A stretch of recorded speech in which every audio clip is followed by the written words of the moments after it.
اپنی نفی کرنے کا نام بھی تو محبت. لیکن میں اپنی خواہشات کا پتلا ہوں اور عاشق رسول بھی ہوں. کیسی عجیب کہانی ہے.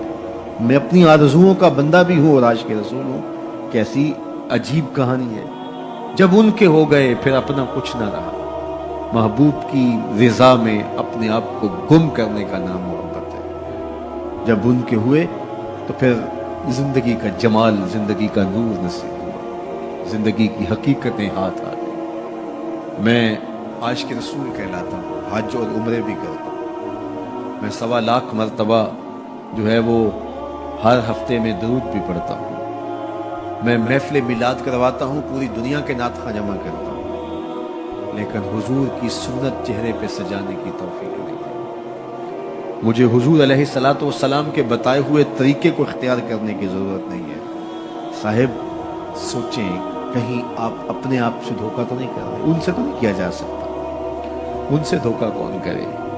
وہ تو جانتے ہیں کون کہاں کھڑا ہے. میرے حضور بولے، یاری لا تو پاک نبی سنگ اے پر پوری یاری. یاری لا تو پاک نبی سنگ اے پر پوری یاری. پھر درود قبول ہے تیرا لکھ نہ لو ایک بار. پھر نہ لاکھ مرتبہ پڑھنا، ایک بار ہی پڑھ لینا وہ بھی. اشہد بلال عند اللہ اشہد، پھر بلال کا اشہد بھی قبول ہے. وہ چہرہ اور چہرے کا دل نہیں دیکھتے، بندے کا دل دیکھتے ہیں. تو جب تم اپنے باطن کو حضور کے نام پہ لگاؤ گے تو پھر ایک ایک عمل ان کی سنت کی اتباع میں. یہ صوفی کی علامات ہیں. رنگ برنگے کپڑے پہن لینے سے صوفی نہیں بنتا.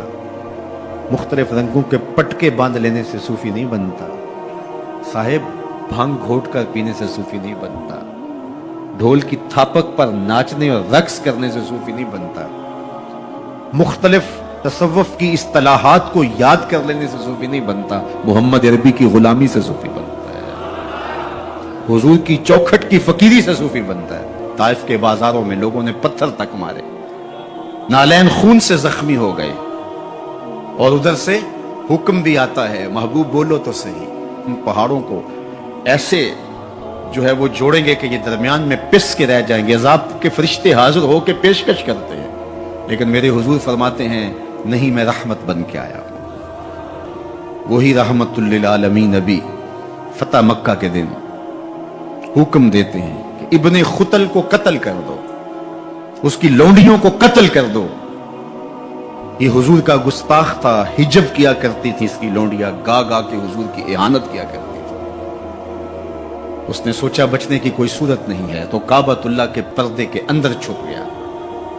پوچھا گیا یہ تو کعبہ کے پردے کے اندر چھپ گیا ہے، یہاں پناہ لے لی ہے. کہا یہیں سے نکال کے قتل کر دو. یہ میرے نبی کا اختیار ہے. حضور چاہیں تو معاف کر دیں، حضور چاہیں تو حکم صادر کریں کہ ان پر حد جاری کر دی جائے، ان کو سزا دی جائے.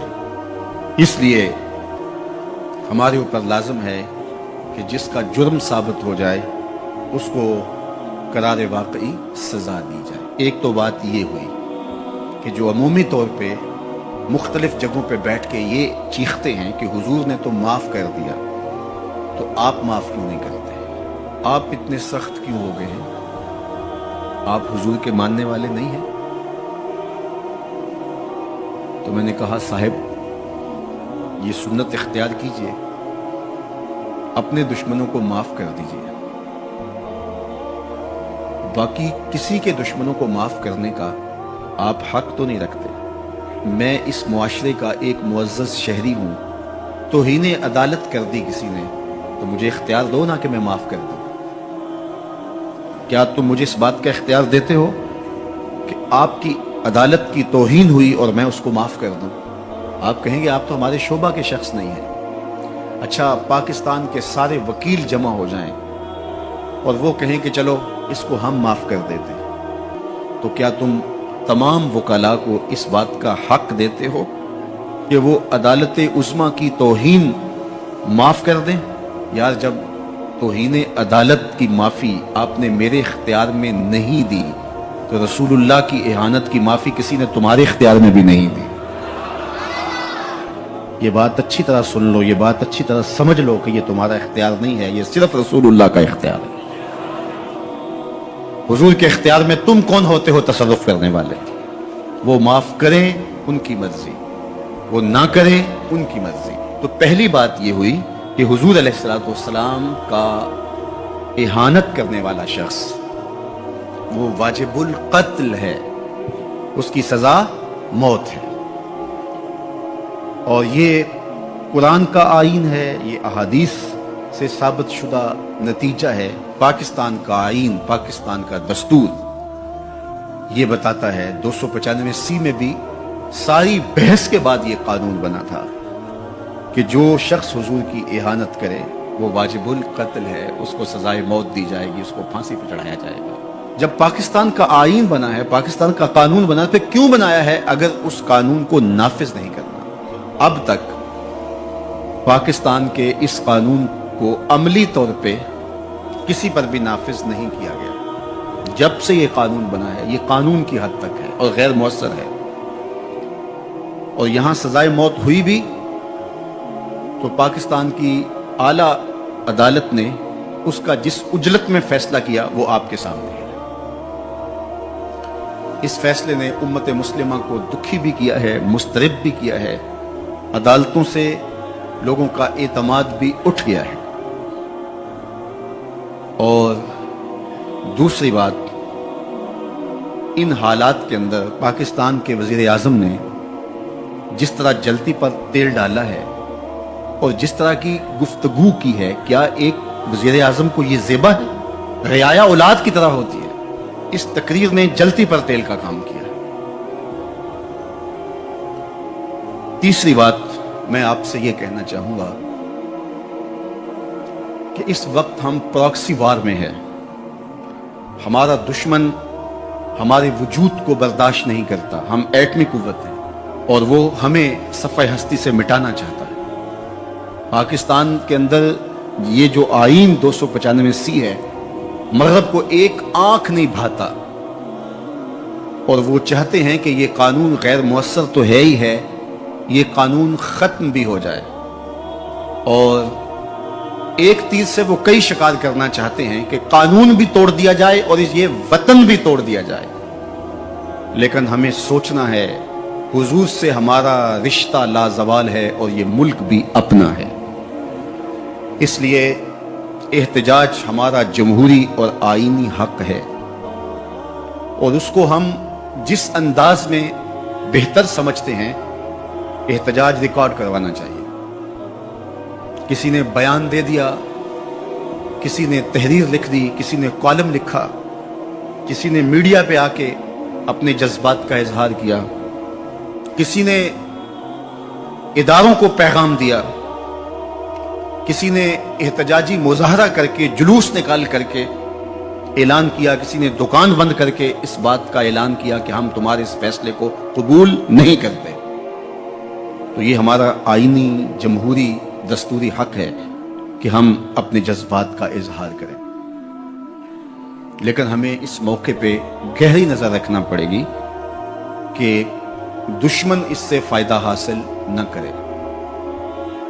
اپنے لوگوں کو مرتب اور منظم رکھا جائے.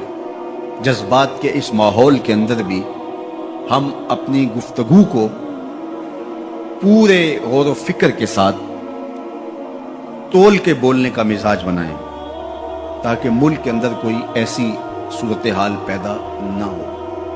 اللہ میرے وطن کی حفاظت کرے اور ہم سب کو حضور علیہ السلام کے ساتھ لازوال محبتوں کا جو رشتہ ہے اس کو نبھانے کی توفیق دے. حضور کے سامنے حشر کے دن ہم شرمندہ نہ ہوں.